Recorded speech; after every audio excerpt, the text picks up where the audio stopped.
하나님의 말씀은 마태복음 6장 11절. 우리 한 절이니까요. 우리 합독합니다. 시작. 오늘 우리에게 일용할 양식을 주시옵고. 한 번 더요.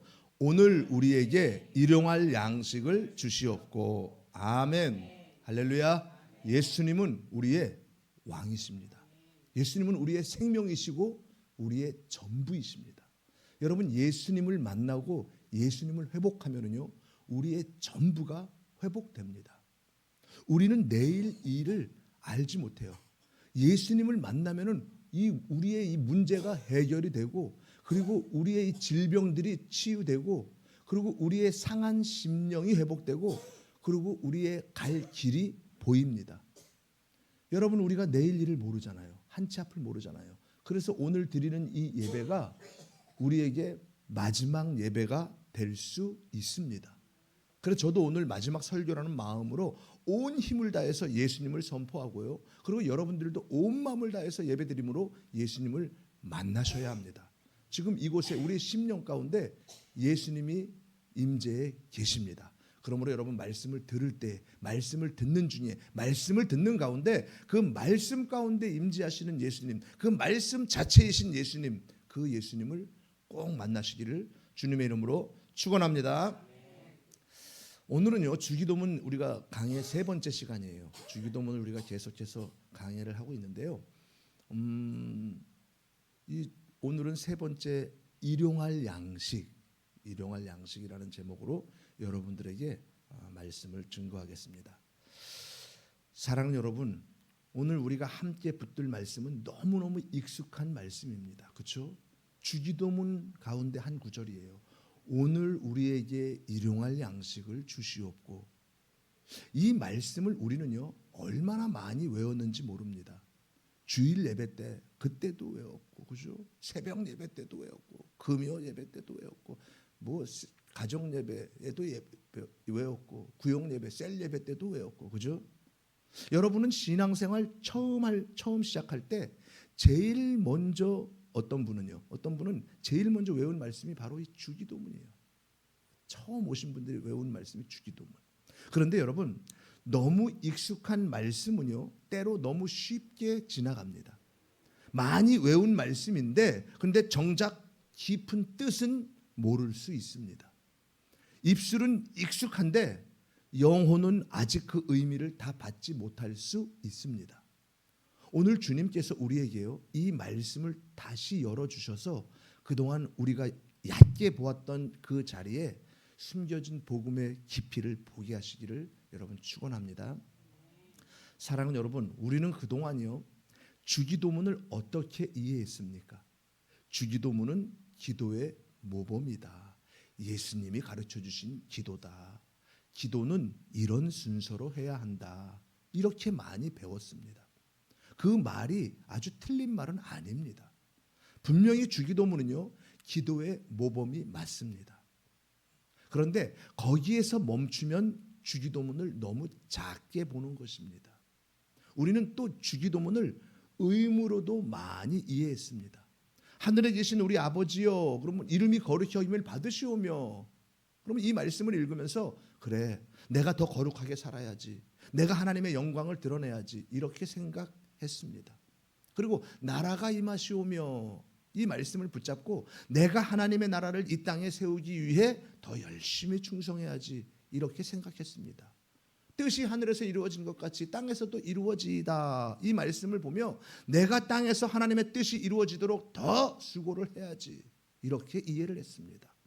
그러니까 우리는 주기도문을 읽을 때마다 자꾸 중심을 내가 해야 할 일에 두었습니다. 그런데 어느 날 주님이 말씀을 열어주시면은요, 보입니다. 주기도문은요, 단지 내가 어떻게 해야 하는가를 말하는 것이 아니라 먼저 예수님이 무엇을 하실 것인가를 계시하는 말씀이라는 것입니다. 이게 열려야 주기도문이 달라집니다.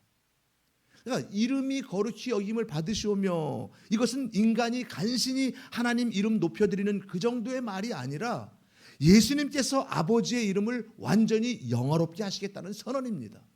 그리고 나라가 임하시오며, 이것은 우리가 겨우겨우 하나님 나라를 만들어 가겠다는 말이 아니라 왕 대신 예수님이 친히 이 땅에 하나님 나라를 가지고 오시겠다는 선언입니다. 그리고 뜻이 하늘에서 이루어진 것 같이 땅에서도 이루어지이다. 이것은요, 우리가 어설픈 순종으로 어떻게든 해보겠다는 말이 아니라 예수님이 죽기까지 순종하심으로 하늘의 뜻을 땅에서 완전히 이루시겠다는 선언입니다. 그렇다면 오늘 우리에게 일용할 양식을 주시옵고도요, 그냥 주님 밥 주세요, 먹을 것 주세요, 삶의 필요를 채워주세요, 이 정도로만 읽을 수 없는 것입니다. 이 말씀에도요, 예수님이 계십니다. 이 말씀에도 십자가가 있습니다. 이 말씀에도 대속이 있습니다. 이 말씀 속에서도 생명이 있습니다. 여러분, 우리가 성경을 읽을 때요, 가장 중요한 것은 내가 먼저 들어가는 것이 아니라 예수님이 먼저 보이는 것입니다. 우리가 기도할 때도요, 주님, 제가 뭘 해야 합니까? 그것만 묻지 마시고요, 주님 말씀해 주옵소서, 종이 듣겠습니다, 이것만 물을 게 아니라, 이거 종의 모습이잖아요. 주님, 이미 주님이 무엇을 하셨습니까? 무슨 말이에요? 주님, 나 같은 자를 위해서 도대체 십자가에서 왜 죽기까지 하셨습니까? 나 같은 자를 하나님의 자녀 삼아주시고 예수님의 신랑 삼아주셨습니까? 그리고 오늘도 제게 무엇이 되어주셨습니까? 그죠? 이걸 물어야죠. 하나님, 나 같은 자, 어떻게 하나님이 나의 아버지가 되십니까? 어떻게 예수님의 신랑이 되십니까? 어떻게 나 같은 자를. 그렇게 되면은요, 주님 감사합니다. 감사합니다. 이 땅의 어떠한 문제와 고난 속에서도 그저 감사가 나오는 거예요. 이걸 묻는 기도가 되어야 합니다. 신앙생활이요, 무거운 이유가 뭡니까? 예수님이 하시는 일보다 내가 해야 하는 일만 크게 보이기 때문이에요. 그런데 복음은요, 내가 먼저가 아니라 예수님이 먼저입니다. 사랑하는 여러분, 사람이 살아가는 현실 속에서요, 가장 절박한 문제가 무엇입니까? 결국 먹고 사는 문제입니다. 결국 사람들은요, 지난 한 주간도 열심히 일했습니다. 여러분 열심히 일하셨잖아요, 한 주 동안. 그죠? 왜 일했습니까? 먹고 살기 위해서 일했잖아요. 먹고 살기 위해서. 사업하는 분들도, 직장 다니는 분들도, 장사하는 분들도, 집안일 하는 사람들도 다 자기 자리에서 애를 씁니다. 왜 그렇습니까? 결국 삶에 필요한 양식 때문입니다. 오늘날 사람들의 가장 큰 고민도 결국 이것입니다. 어떻게 먹고 살 것인가? 앞으로 어떻게 살아갈 것인가? 내 형편은 어떻게 될 것인가? 특별히 요즘에는요, 물가가 너무 오르고 경기가 너무 어려워요. 그러니까 내 집 마련하기도 너무 쉽지가 않아요. 어떻게 살아가야 할지 미래도 걱정됩니다. 그것뿐입니까? 내 자녀는 어떻게 될 것인가? 내 노후는 또 어떻게 될 것인가? 건강이 무너지면은 어떻게 될 것인가? 겉모양은 달라도요, 결국 한 가지입니다. 인생은 늘 양식을 염려합니다. 먹고 살 거. 그래서 주님도 인간의 연약함을 모르는 분이 아니십니다. 주님은요, 실제로 굶주린 자들을 외면하지 않으십니다. 출애굽한 이스라엘 백성들이요, 광야에서 배고파할 때 하나님은 만나를 내려주셨고 40년 동안 먹이셨습니다. 또 신약에서는요, 예수님은 오병이어 기적으로 굶주린 무리들을 먹이셨습니다. 말씀 듣다가 끼니를 놓친 사람들, 그들을 그냥 돌려보내지 않으셨습니다. 여기서 우리가 꼭 알아야 할 게 있습니다. 예수님은요, 우리의 현실의 문제를 무시하는 분이 아닙니다. 예수님은 우리 몸의 연약함을 아시고 먹고 사는 문제를 모르는 척하지 않으십니다. 그러니 우리가 현실 문제를 가지고 기도하는 것 자체가 잘못은 아닙니다. 아픈데 아프다고 기도해야죠. 그죠? 그리고 먹고 사는 문제 힘들면은 주님께 아뢰야죠. 자녀 문제 힘들면 주님께 울어야죠. 자녀를 위해서 울어야죠. 그건 자연스러운 것입니다. 창문 닫아주세요. 그런데 여러분, 주님은요, 거기서 멈추지 않으십니다. 주님은요, 육의 양식을 넘어서 더 깊은 양식을 말씀하십니다. 왜냐하면요, 만나를 먹은 사람도 죽었습니다. 오병이어의 이 떡을 먹은 사람도 죽었습니다. 그러면 질문이 생깁니다. 아니, 먹고도 죽을 양식이라면 그게 진짜 양식입니까? 아니, 배를 채워도 결국 죽는다면 그게 인생의 최종 해답입니까? 진짜 인간을 살리는 양식은요, 육의 양식이 아니라 영의 양식입니다. 진짜 인간을 살리는 양식은요, 빵이 아니라 예수 그리스도입니다. 여러분, 이건 굉장히 중요합니다. 왜냐하면요, 우리는 너무 쉽게 육의 문제만 크다고 생각하기 때문입니다. 하지만 사람이 밥 때문에만 망하는 게 아니라 예수님 없이 살아서 망하는 것입니다.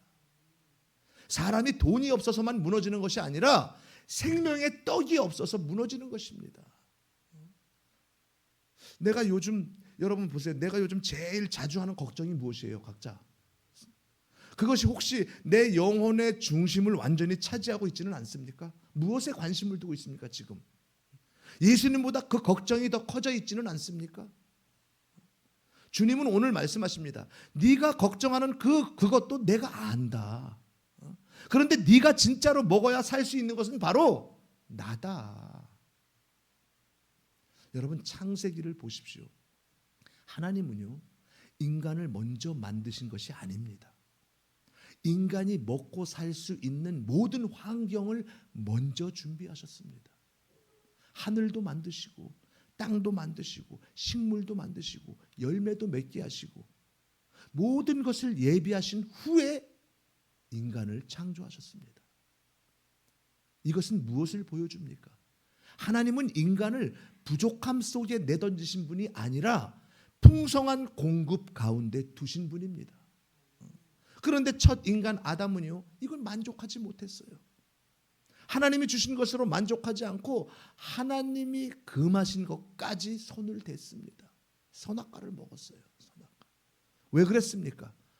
하나님처럼 되고 싶어서입니다. 하나님처럼. 여기서 인간 죄의 본질이 나옵니다. 인간은요, 단지 먹을 게 없어서 죄 지은 것이 아닙니다.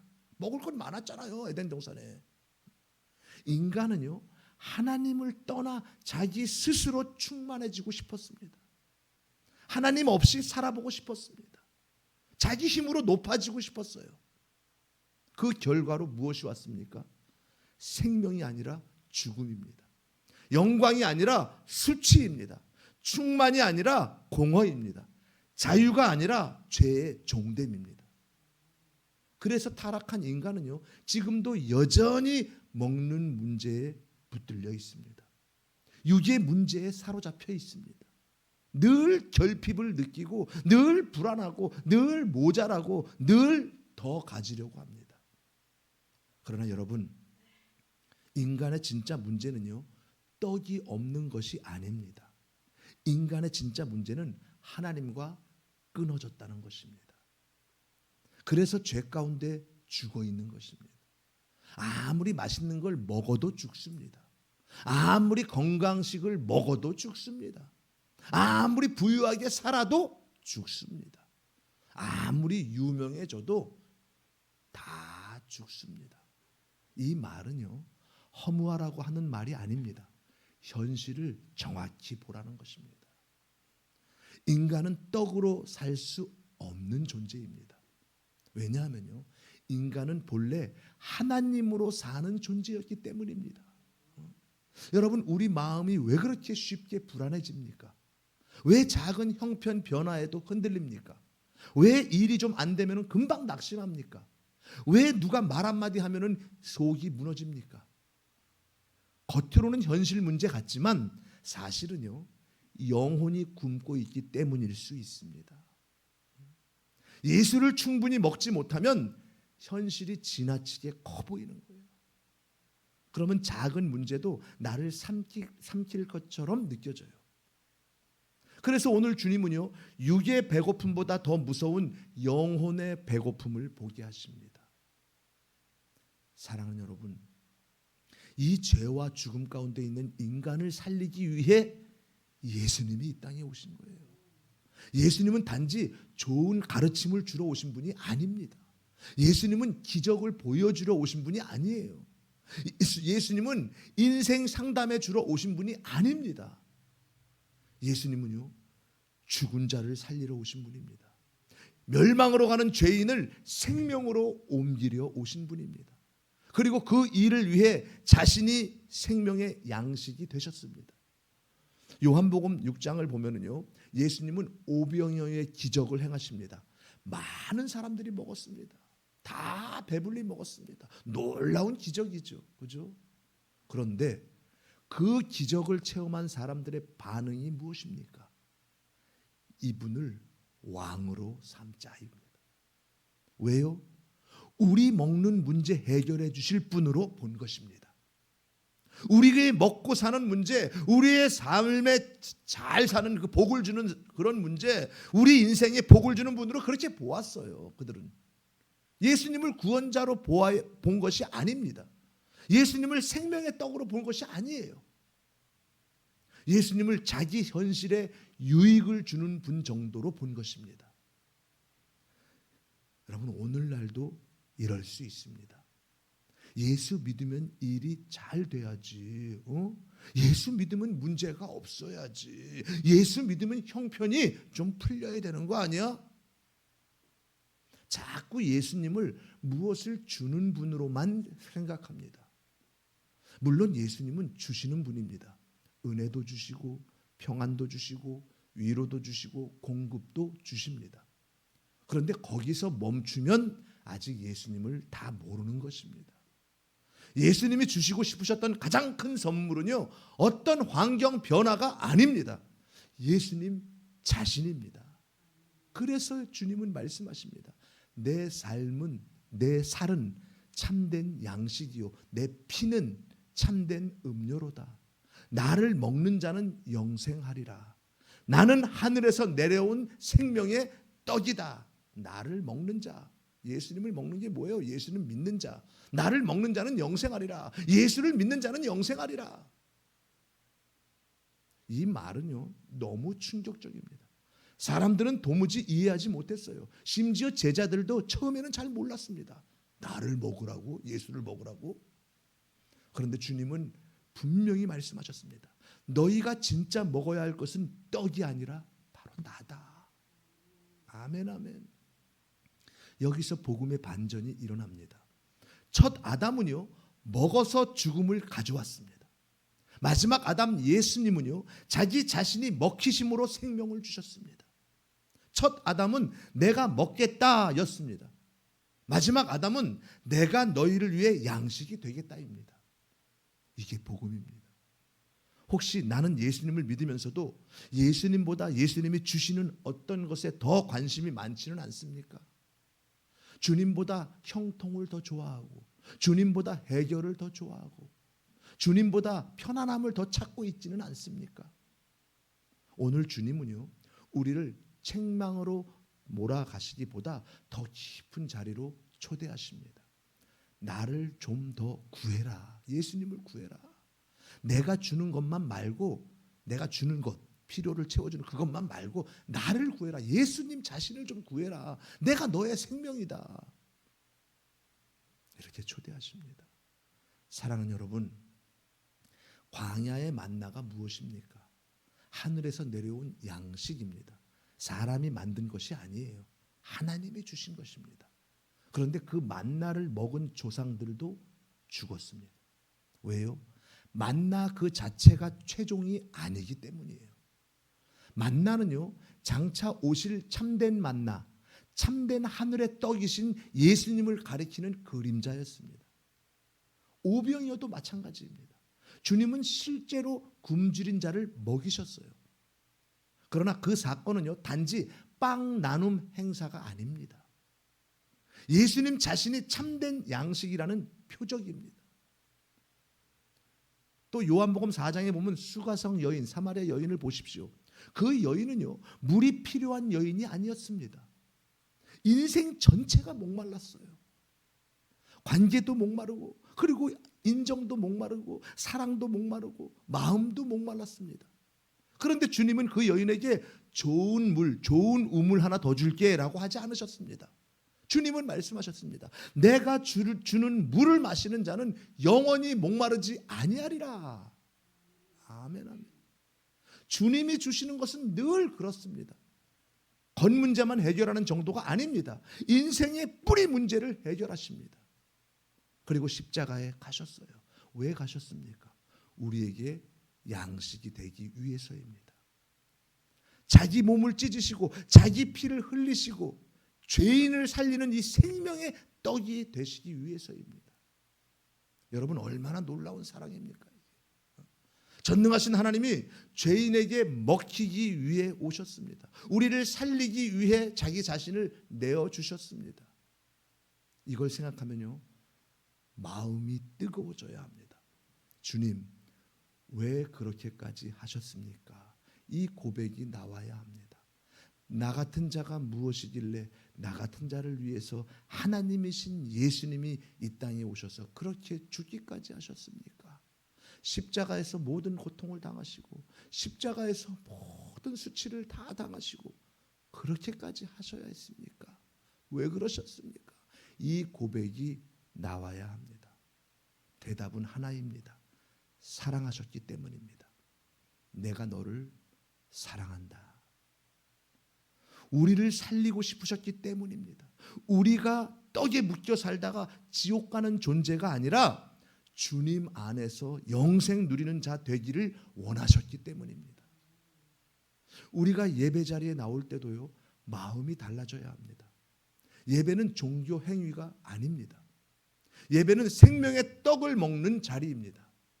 말씀 시간은요, 지식 듣는 시간이 아닙니다. 예수님을 먹는 시간입니다. 성찬은요, 그리고 의식이 아니에요. 주님의 살과 피의 은혜를 믿음으로 받는 시간입니다. 그래서 예배를 가볍게 여기면 안 됩니다. 말씀을 가볍게 여기면 안 됩니다. 왜냐하면 거기서 예수님이 우리를 먹이시기 때문입니다. 사랑하는 여러분, 이제 말씀의 아주 중요한 단어를 한번 보겠습니다. 일용할. 왜 하필 일용할입니까? 한 달치 양식이 아닙니다. 평생치 양식이 아닙니다. 오늘입니다. 매일입니다. 날마다입니다. 이 말은 굉장히 중요합니다. 왜냐하면요, 성도의 삶은 저장해둔 은혜로 사는 삶이 아니기 때문입니다. 이게 은혜 받았다고, 어제 은혜 받았다고 오늘 자동으로 사는 게 아니에요. 어제 은혜 받은 게 오늘도 계속 은혜가 이어지는 게 아니에요. 작년에 뜨거웠다고 올해 자동으로 뜨거워지고 자동으로 사는 게 아닙니다. 한때 많이 울었다고 해서 지금도 그렇게 자동으로 사는 게 아니에요. 성도는요, 오늘도 예수님이 필요합니다. 내일도 예수님이 필요합니다. 모레도 예수님이 필요합니다. 죽는 날까지 예수님이 필요합니다. 그러므로 일용할 양식을 주시옵고는요, 이런 고백입니다. 주님, 내 안에 쌓아둔 의가 없습니다. 주님이 오늘도 공급하지 않으시면 저는 굶어 죽습니다. 내 영혼이. 주님이 오늘도 은혜 주시지 않으시면 저는 쉽게 무너집니다. 주님이 오늘도 제게 생명이 되어주지 않으시면 저는 세상에 먹혀버립니다. 이 고백이 살아있는 사람은요, 교만할 수 없습니다. 왜냐하면요, 자기는 주님 없이는 못 사는 자인 걸 알기 때문이에요. 이 고백이 살아있는 사람은요, 남을 쉽게 정죄하지 않습니다. 왜냐하면요, 자기도 오늘 은혜로 겨우 사는 자인 걸 알기 때문입니다. 이 고백이 살아있는 사람은 예배를 놓치지 않으려고 합니다. 왜냐하면요, 예배가 생명줄인 것을 알기 때문입니다. 우리가 밥은 잘 챙겨 먹어요. 그죠? 잘 먹잖아요. 아침 못 먹으면 허기 가죠. 저는 더해요. 허기 가죠. 점심 건너뛰면 힘이 빠져. 오후에 일을 못해. 저녁 못 먹으면요, 예민해져요. 너무 배고프면 잠도 안 와. 그런데 영혼은 어떻습니까? 우리 영혼. 말씀 없이 며칠 버텨도 괜찮은 줄 압니다. 오히려 육신이 편해. 기도 좀 안 해도요 괜찮은 줄 압니다. 예배 대충 드려도 괜찮은 줄 압니다. 아무 일 안 일어나니까, 피부로 못 느끼니까. 밥 안 먹으면 배고픈 게 막 느껴지잖아요. 근데 예배 빠지고 예배 허술하게 드리고 말씀도 안 읽고 기도도 안 해도 느껴지는 게 없거든. 그러니까 괜찮은 줄 압니다. 그런데 그래서 영혼이 메말라 갑니다. 메마른 오늘 찬양 고백처럼 메마른 심령이 되는 거예요. 여러분, 선악과 열매를 먹으면은 죽는다고 했는데 하나님이, 근데 아담이 먹었는데도 아무 일도 안 일어났어요. 그렇죠? 죽지 않았잖아요. 그러나 그 죽음은요 당장 육신이 죽는 것이 아니라 하나님과의 관계가 끊어지는 것, 영적인 죽음입니다. 우리가 그렇습니다. 하나님과 관계가 멀어지면요 육신은 편한 것 같아. 실상 편해요. 교회 안 가고 자면 편하지. 말씀 안 읽고 일찍 자면 편하지. 기도 좀 안 하면 어때? 편한지. 근데 예배와 말씀과 기도가 빠지면요 당장 몸은 편한 것 같지만 영혼이 병들어가는 거예요. 영혼이 메말라가는 거예요. 짜증이 많아지고, 그리고 염려가 많아지고, 감사가 줄어들고, 사랑이 식고, 세상 걱정이 더 커지고, 말씀이 안 들리고, 마음이 자꾸 딱딱해집니다. 왜 그렇습니까? 예수를 충분히 먹지 못해서 그래요. 예수 먹는 것 믿음이잖아요. 사랑하는 여러분, 그렇다면 우리는요 어떻게 예수를 날마다 먹습니까? 어떻게? 먼저 말씀으로 먹습니다. 성경은요 단지 공부책이 아닙니다. 어느 때 어떤 일이 벌어졌구나, 역사 공부하고 성경 인물 많이 알면 성경 지식 많은 것, 이런 게 아닙니다. 성경은 예수님을 보여주는 책입니다. 그러므로 말씀을 읽을 때요 오늘 내가 뭘 해야지만 보지 말고 오늘 말씀 속에서 예수님이 누구신가를 보셔야 합니다. 우리는 큐티 묵상을 하면서 그 말씀 속에서 내가 오늘 뭘 이렇게 살아야지, 이렇게 이것만 보지 말고요. 물론 그렇게도 살아야 되지만 보지 말고 예수님이 나를 위해서 어떤 일을 행하셨는가, 예수님이 누구신가, 이 예수님을 발견하면요 예수로 충만하면 저절로 예수의 삶이 닮아가는 삶이 나오는 거예요. 짧게라도 좋습니다. 하루에 몇 절이라도 좋습니다. 읽고 지나가지 마시고요. 주님, 오늘도 말씀으로 저를 먹여주옵소서. 이렇게 기도하시며 읽으십시오. 그리고 기도로 먹습니다. 기도는 단지 소원 목록 제출이 아닙니다. 이거 해주세요. 이 문제 있습니다. 기도는요 예수님께 기대어 사는 것이에요. 예수님만 바라보고 예수님만 의지하는 거예요. 주님, 오늘도 제가 주님 없이는 안 됩니다. 이 한마디만 진심으로 해도 이미 복된 기도입니다. 주님이 필요합니다. 주님 한 분만으로 만족합니다. 주님 한 분만으로 충분합니다. 그리고요 예배로 먹습니다. 예배는요 종교 점수 따는 시간이 아닙니다. 생명의 떡 앞에 앉는 시간입니다. 그러므로 예배 자리에 몸만 오지 말고요. 주님, 오늘도 저를 먹여 주시옵소서. 말씀으로 주의 임재 속에서 나를 먹여 주옵소서. 이 마음으로 와야 합니다. 근데 사람들이, 어떤 사람들은 나 기독교인이야, 나 주일에 예배 드렸어, 예배 시간에 보면서 이따 약속 빨리빨리 가야 되는데, 이런 거는 생각하고 그런 예배 안 받으세요. 또한 어떻게 예수님을 먹습니까? 성찬으로 먹습니다. 제자들은요 처음에는 몰랐습니다. 그러나 십자가와 부활 이후에 깨달았습니다. 주님이 왜 떡과 잔을 주셨는지 알았습니다. 그래서 모일 때마다 주님의 죽으심을 기억하며 성찬을 행했습니다. 성찬은 형식이 아닙니다. 주님의 몸과 피의 공로를 믿음으로 받는 시간이에요. 근데 많은 교회들이 1년에 한두 번, 두세 번 성찬하는데 그렇지 않아요. 예배 때마다 예수님을 기억하고 예수님을 찬양해야 돼요. 예수님의 살과 피, 구약 때 제물 올려서 제사 때마다 제물 올렸던 것처럼 지금 신약 때 예수님이 단번에 제물이 되어 주셨으니까 신약 때 예배 때마다 예수님의 살과 피, 성찬이 있어야 되는 거예요. 그래서 주님의 찢기심으로 제가 삽니다. 주님의 피 흘리심으로 제가 삽니다. 이걸 다시 깊이 받는 시간입니다. 그리고 마지막으로 공동체 안에서 먹습니다. 혼자만의 신앙은 쉽게 마릅니다.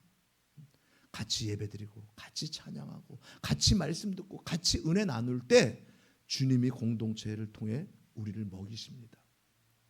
하루를 시작할 때요, 너무 길게 못해도 괜찮습니다. 이 한마디라도 해보십시오. 주님, 오늘도 일용할 양식을 주옵소서. 주님, 오늘도 예수님 없이는 못 삽니다. 주님, 오늘도 제 영혼을 먹여주옵소서. 이 기도는요, 굉장히 복된 기도입니다. 1시간, 2시간 구구절절 내용 이렇게 안 해도 주님 아세요. 그렇게 안 하면 믿음 없는 것이고, 그렇게 오래 기도해 믿음 이런 게 아니에요. 사랑하는 여러분, 주님이 일용할 양식을 주시옵고라고 가르치셨을 때 이것은 단지 먹는 문제를 해결해 주겠다는 정도가 아닙니다. 더 깊은 뜻은요, 예수님 자신이 죄인을 위한 양식이 되시겠다는 선언입니다. 여러분, 첫 아담은 먹음으로 인류를 죽음으로 끌고 갔어요. 그러나 마지막 아담 예수님은요, 자기 자신을 내어주심으로 인류를 생명으로 끌고 가셨습니다. 첫 아담은 금지된 것을 취했습니다. 근데 마지막 아담은 자기 자신을 내어주셨어요. 첫 아담은 하나님처럼 되려고 했습니다. 근데 마지막 아담은 하나님이면서도 종의 형체를 입고 낮아지셨어요. 첫 아담은 자기 배를 따라 움직였어요. 근데 마지막 아담은 아버지의 뜻을 따라 자기 몸을 희생 제물로 드리셨습니다. 그러니 일용할 양식을 주시옵고는요, 결국 이렇게 들려야 합니다. 아버지여, 저 죄인들이 살 수 있도록 내가 그들의 양식이 되겠습니다. 내 몸을 찢고 내 피를 흘려 저들을 살리겠습니다. 아멘. 그래서 예수님은요, 실제로 십자가에 가셨습니다. 말만 하신 게 아닙니다. 진짜 양식이 되셨습니다. 진짜 희생 제물이 되셨습니다. 그 결과가 무엇입니까? 저와 여러분이 삽니다. 죄인이 의롭다 하심을 받았습니다. 멸망하던 자가 영생을 얻었습니다. 버림받아야 할 자가 하나님을 아버지라고 부르게 되었습니다. 그러므로 우리의 신앙은요, 내가 열심히 해서 구원받는 종교가 아닙니다. 예수님이 나를 위해 양식이 되어 주셨기 때문에 사는 복음입니다. 우리가 넘어졌을 때도 다시 주님께 나아갈 수 있는 이유가 여기 있습니다. 주님, 저는 또 부족합니다. 또 죄를 졌습니다. 또 넘어졌습니다. 그런데 주님의 살과 피가 제 생명입니다. 주님 은혜로 다시 삽니다. 이렇게 고백하며 다시 일어설 수 있습니다. 그래서 성찬은요, 죄 짓지 말고 성찬에 참여하세요, 이런 게 아니에요. 죄인인 사람들은 더 와서 성찬에 참여해야 돼요. 예수님, 내가 이런 죄를 졌습니다. 주의 보혈로 나를 깨끗하게 씻어달라고. 사랑하는 여러분, 이제 우리 자신에게 한번 물어야 합니다. 나는 지금 무엇을 구하며 살고 있는가? 나는 예수님을 구하고 있는가? 아니면 예수님이 주시는 어떤 것만 구하고 있는가? 내 기도의 중심은 무엇입니까? 내 관심의 중심은 무엇입니까? 내 두려움의 중심은 무엇입니까? 혹시 나는 이렇게 살고 있지는 않습니까? 주님, 이것 해결해 주세요. 저것 열어주세요. 이것 막아주세요. 저 사람 바꿔주세요. 이렇게 수없이 구하면서, 그런데 정작 주님, 오늘도 예수님을 더 알게 해주세요. 오늘도 주님 없이는 못 삽니다. 이 기도는 너무 약하지 않습니까? 주님은 오늘 우리를 더 깊은 자리로 부르십니다. 떡만 구하던 자리에서 예수님을 구하는 자리로 부르십니다. 여러분, 예수님을 구하면은요, 현실을 무시하게 되는 게 아닙니다. 오히려 현실을 바르게 견디게 됩니다. 예수님을 먹는 사람은요, 힘든 현실 속에서도 무너지지 않습니다. 예수님을 먹는 사람은 가난 속에서도 망하지 않습니다. 예수님을 먹는 사람은 건강이 흔들려도 영혼까지 무너지지 않습니다. 예수님을 먹는 사람은 사람 때문에 상처받아도 완전히 깨지지는 않습니다. 왜요? 생명의 떡이 안에서 버티게 하기 때문이에요. 예수님이 버티게 하기 때문에. 그러니 이제부터 우리의 기도는 이렇게 바뀌어야 합니다. 주님, 제 형편도 아시지요. 제 문제도 아시죠. 제 먹고 사는 현실도 아시지요. 그런데 주님, 그것보다 더 중요한 것은 오늘도 제게 예수님을 주시는 것입니다. 오늘도 십자가의 은혜를 먹게 해주세요. 오늘도 말씀 속에서 주님 만나게 해주십시오. 오늘도 주님 없이는 살 수 없는 자임을 잊지 않게 해주옵소서. 이 기도를 드리는 성도가 복된 성도입니다. 이제 말씀을 마무리합니다. 사랑하는 여러분, 주기도문은 우리가 죽도록 애써서 겨우 이뤄야 할 길이라기보다 예수님이 친히 이루시고 우리를 데리고 들어가시는 구원의 길에 대한 선포입니다. 주기도문은 너희가 해라 보다 내가 하겠다가 더 강한 말씀입니다. 예수님이 아버지의 이름을 영화롭게 하셨습니다. 예수님이 나라를 임하게 하십니다. 예수님이 뜻을 이루십니다. 그리고 예수님이 자기 자신을 우리에게 영원한 양식으로 주십니다. 그러므로 오늘 우리에게 일용할 양식을 주시옵고는요, 단지 식사 기도가 아닙니다. 단지 먹고 사는 문제 해결의 기도가 아닙니다. 이 말씀은 주님, 오늘도 예수님을 주옵소서. 오늘도 생명의 떡 없이는 못 삽니다. 오늘도 주님의 살과 피의 은혜로 살게 해 주옵소서. 이 고백입니다. 그러니까 사랑하는 여러분, 우리는 예수를 날마다 먹어야 합니다. 가끔 먹는 것이 아닙니다. 힘들 때만 찾는 것이 아닙니다. 주일에만 먹는 것이 아닙니다. 날마다 먹어야 합니다. 왜냐하면요, 날마다 필요한 양식이기 때문이에요. 아침에도 주님이 필요하고, 점심에도 주님이 필요하고, 저녁에도 주님이 필요합니다. 기쁠 때도 주님이 필요하고, 슬플 때도 주님이 필요하고, 잘 될 때도 주님이 필요하고, 안 될 때도 주님이 필요합니다. 젊을 때도 주님이 필요하고, 늙을 때도 주님이 필요하고, 건강할 때도 주님이 필요하고, 아플 때도 주님이 필요합니다. 오늘도 예수님 없이는 못 삽니다. 내일도 예수님 없이는 못 삽니다. 죽는 날까지 예수님 없이는 못 삽니다. 그러니 여러분, 사랑하는 여러분, 이제 떡만 구하던 신앙에서 예수님을 구하는 신앙으로 가십시오. 문제 해결만 구하던 자리에서 생명의 떡 되시는 이 주님을 구하는 자리로 가십시오. 형편만 붙들고 울던 자리에서 주님의 살과 피의 은혜를 붙드는 그런 자리로 가십시다. 그리고 매일 고백합시다. 주님, 오늘도 일용할 양식을 주옵소서. 오늘도 예수님을 주옵소서. 주님, 오늘도 제 영혼을 먹여 주옵소서. 주님 없이는 제가 살 수 없습니다. 주님 믿음 없음을 불쌍히 여기시고 내게 믿음을 더하여 주옵소서. 이 고백으로 사는 저와 여러분 모두가 되시기를 예수님의 이름으로 축원합니다. 축원합니다.